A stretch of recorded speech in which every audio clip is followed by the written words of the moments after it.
भक्तजन कहते हैं। और गोपिया गोपिया क्या कह रही है? और आप भी भाव से गाइए। कैसी है ठाकुर जी की वंशी?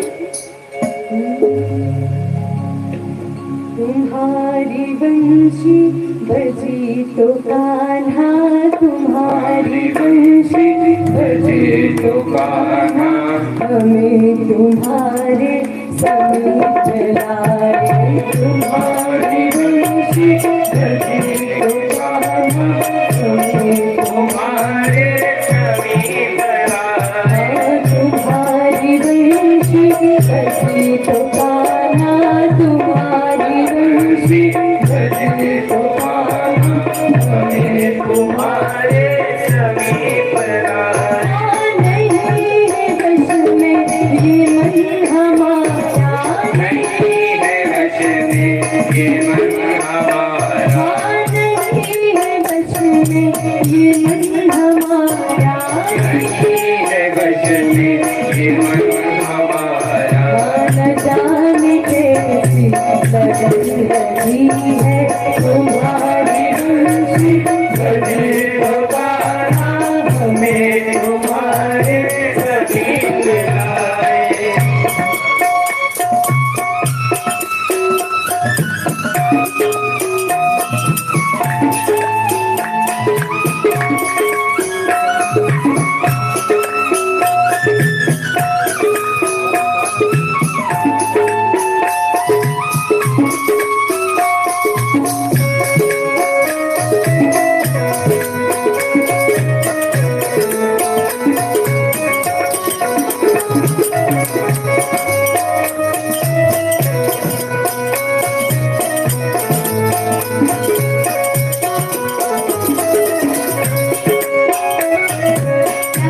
गोपिया तुम्ही तो हमने है अपना माना, तुम्ही तो हमने है अपना माना, तुम्हारे समझे हमें जमाना, तुम्हारे समझे हमें जमाना, तुम्ही तो हमने है अपना माना, तुम्ही तो हमने है अपना माना।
तुम्हारे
ठाकुर जी बंशी नाद वेणुनाद करके गोपियों को बुला रहे हैं।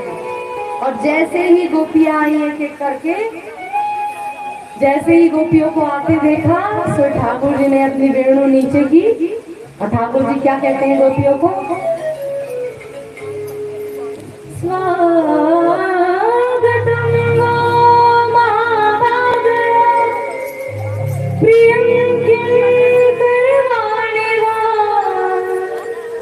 ब्रजस्यानामयं कष्टे ब्रूतागमनकारिणम्।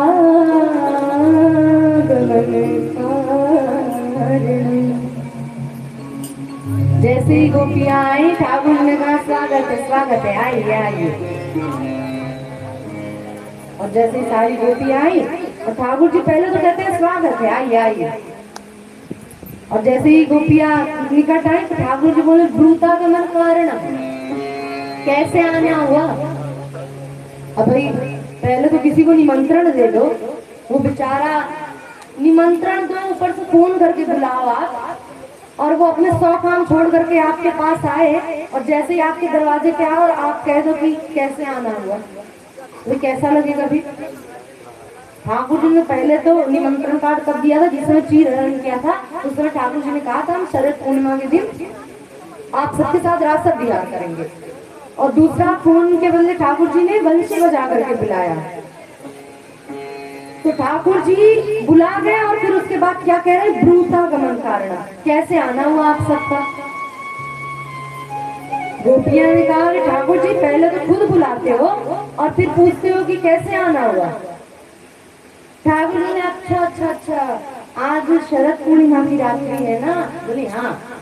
बोले अच्छा तू चंद्रमा देखने आई हो। ठाकुर जी कम नहीं है।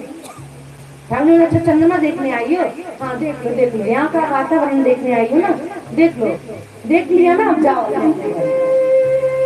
गोपियां बोली पहले तो बुलाते हैं और फिर हमको वापस कह रहे कि वापस चली जाओ। गोपियां बोली हम क्यों जाए वापस। ठाकुर जी बोले अरे तुमको पता नहीं, इतने रात्रि में कोई स्त्रियां बाहर टहलती है मध्य रात्रि में, अरे समाज वाले क्या सोचेंगे।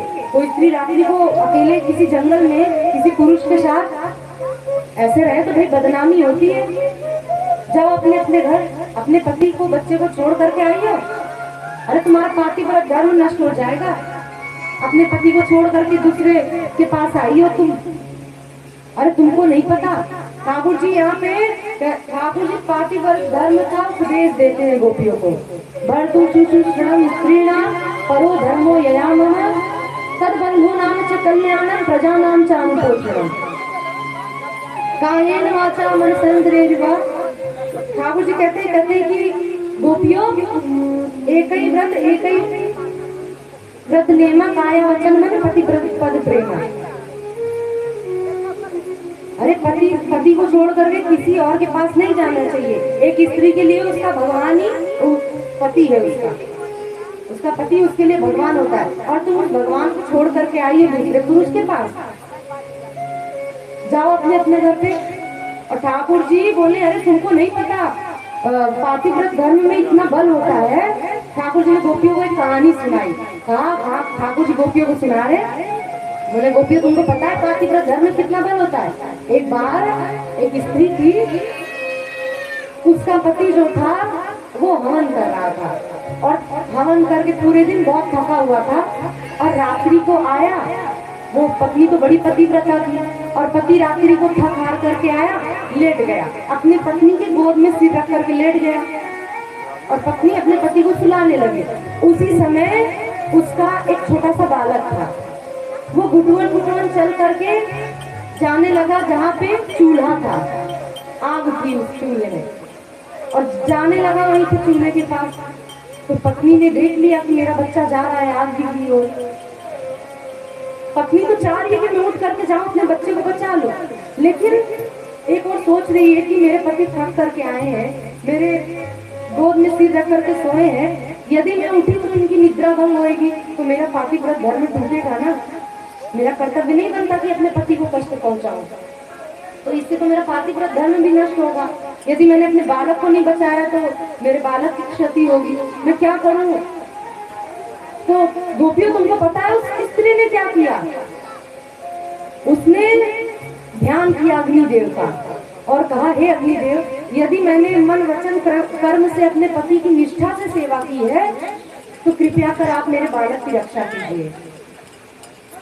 और तुमको पता है फिर क्या हुआ, जैसे उसके पति की नींद खुली, पति उठ करके बैठा, सोई, वो स्त्री दौड़ करके भागी कि देखो बच्चा कहीं जला तो नहीं। दौड़ करके भीतर गई तो देखा कि जिस चूल्हे में आग के अंगारे रखे हुए थे, उस पतिव्रता स्त्री के उस प्रार्थना से, उसके पातिव्रत धर्म के बल से वो सारे अंगारे पुष्प बन गए और बच्चा उसी पुष्प से खेल रहा है। तो ये सामर्थ्य होती है पातिव्रत धर्म में। और तुम उन्हीं पतियों को छोड़ करके यहाँ पे आई हो दूसरे पुरुष के पास। ठाकुर जी ने खूब उपदेश दिया पातिव्रत धर्म का। कहते हैं कि ठाकुर जी जैसे इस पातिव्रत धर्म का उपदेश दे रहे थे, उसी समय सारी गोपियां खड़ी थी और सुन रही ठाकुर जी की सारी बातें। सारी गोपियां बोली अच्छा ठाकुर जी ऐसा होता है। बोले हाँ। बोले ठाकुर जी अब आपका उपदेश पूरा हो गया है तो हम भी आपको एक कथा सुनाएं। ठाकुर जी बोले हाँ सुनाओ। ठाकुर जी हम किस माध्यम से आपको कथा सुनाना चाहते हैं कि हम लोग क्यों अपने घर को छोड़ करके आए, हम भी आपको एक कथा सुनाना चाहते हैं। बहुत देर आपने सुना लिया, अब मेरी भी सुनो। ठाकुर जी बोले सुनाओ। गोपियों ने भी एक कथा सुनाई। बोली कि एक बार एक पत्नी, एक कन्या का नया विवाह हुआ, नया उसका नई शादी हुई और जैसे ही ब्याह करके आई तो उसका पति कुछ दिन बाद उसे विदेश जाना था नौकरी के लिए। तो उस पति ने अपने पत्नी से कहा कि मुझे जाना है विदेश काम के लिए, नौकरी करने जानी है, तो क्या करूं, मुझे 5 साल के लिए जाना पड़ेगा। तो पत्नी ने कहा मैं भी चलूंगी। तो पति ने कहा नहीं तुम्हारे लिए वहाँ विदेश में व्यवस्था नहीं है, वहाँ कैसे कैसे लोग रहते हैं, तुम यहीं पे रहो। तो पत्नी तो रोने लगी कि भाई जब ऐसे ही छोड़ना तो ब्याह करके क्यों लाए। तो पति ने कहा अरे तुम यहीं पे रहो। तो पत्नी ने कहा नहीं मैं कैसे, मैं तो बिना कभी आपको खिलाए खाती नहीं, बिना आपको सुलाए सोती नहीं, मेरा पातिव्रत धर्म कैसे पूरा होगा। तो पति ने कहा मेरे पास एक सॉल्यूशन है। पति ने क्या किया, अपने जैसे एक छोटी सी मूर्ति बना करके अपनी पत्नी को दे दिया और कहा कि लो, अब जैसे कोई भगवान को भोग लगाता है तो मानता है ना कि ठाकुर जी ने भोग लगा लिया, स्वीकारता है ना। एक काम करो, अब जब तक मैं नहीं आऊंगा तब तक तुम मेरे इस मूर्ति की सेवा करना और इसी को भोग लगाना, इसी को सुलाना, नहलाना, धुलाना, जो करना है सब करना, किसी को अपना पति माना जब तक मैं वापस ना आ जाऊं। और ठाकुर जी वो पत्नी ऐसे ही करने लगी। पति तो चला गया विदेश और वो सारे भाव पति अपने उस मूर्ति वाले पति को भोजन कराती, नहलाती, धुलाती, सुलाती। और एक दिन ठाकुर जी को पता है क्या हुआ, ठाकुर जी बोले क्या हुआ। बोली एक दिन वो 5 साल पूरे हो गए, रात्रि को वो पत्नी अपने पति को सुला रही थी। उसी समय दरवाजे पर उसका असली पति आ गया और दरवाजा खटखटाने लगा। तो कन्हैया बताओ अब उस पत्नी को क्या करना चाहिए। यदि उस मूर्ति वाले पति को छोड़ के, भाई उसके पति मान रखा है, यदि उसे छोड़ करके जाएगी तो पातिव्रत धर्म नष्ट होगा। अब उसे करना क्या चाहिए, पहले ये बताओ। मूर्ति वाले पति की सेवा करनी चाहिए या असली पति जो द्वार पे आया है उसका स्वागत करना चाहिए? हाँ, कुछ बोले सीधे, इसमें पूछने वाली क्या बात है। असली पति जो आया उठ करके जाए, दरवाजा खोले। गोपियां बोली यही तो मैं समझाना चाहती हूँ। बोले क्या? बोली आपने जो हमको ये सब पति दे रखे हैं ना, वो मूर्ति वाले पति हैं, वो मूर्ति वाले पति हैं। असली पति तो आप हो।